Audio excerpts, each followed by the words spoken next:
अगर आप भी चाहत हैं ऑडियो म्यूजिक का गाना सबसे पहले सुने तो चैनल को सब्सक्राइब करें और बेल आइकन को दबाना ना भूलें। Recording by Sangharsh studio.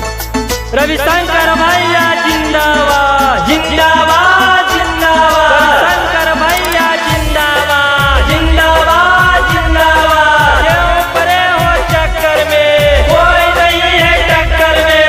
क्यों परे हो चक्कर में कोई नहीं है टक्कर में।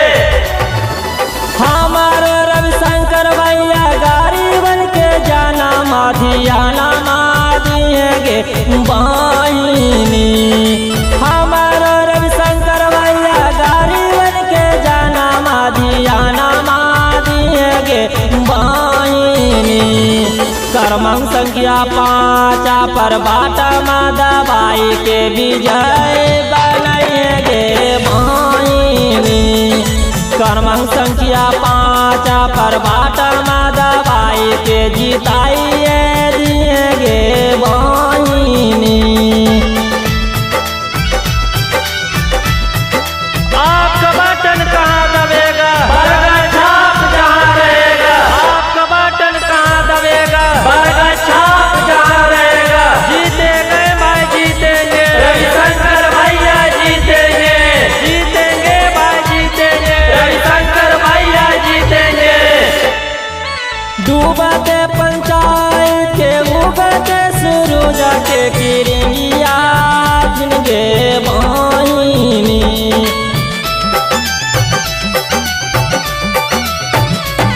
डूबते पंचायत के उगते सूरज के किरनिया जिनके बाईनी। बरगछा पर बाटा दबाई के इना के विजयी बनाएंगे बाईनी। मखादुमपुर पंचायत समिति में इना के विजयी बनाएंगे बाईनी। रविशंकर भैया जिंदाबाद जिंदाबाद जिंदाबाद। रविशंकर भैया जिंदाबाद जिंदाबाद जिंदाबाद। क्यों परे हो चक्कर में कोई नहीं है टक्कर में। क्यों परे हो चक्कर में कोई नहीं है टक्कर में। केतनो विपक्षी लोग नोटवा देखे तो कोनो झांसा में ना आएंगे बाईनी।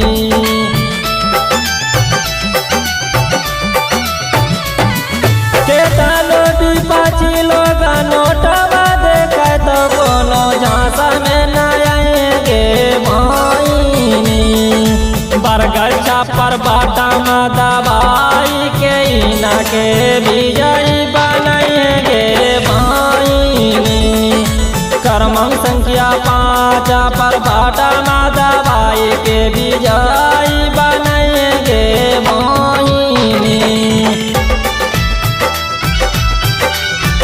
आपका बटन कहाँ दबेगा बरगद छाप जहाँ रहेगा। आपका बटन कहाँ दबेगा बरगद छाप जहाँ रहेगा। जीते गए भाई जीतेंगे रविशंकर भैया जीतेंगे। जीतेंगे भाई जीतेंगे रविशंकर भैया जीतेंगे।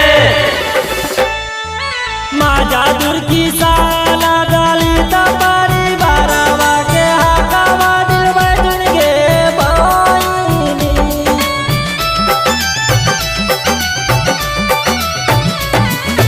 माजा दूर की साला दलित परिवार के हकवा दिल बजनगे बाईनी।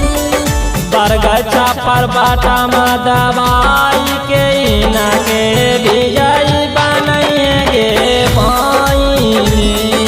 बिपिन बेदारा दे काही गाई गीतिया न बतिया बुलाएंगे बाईनी।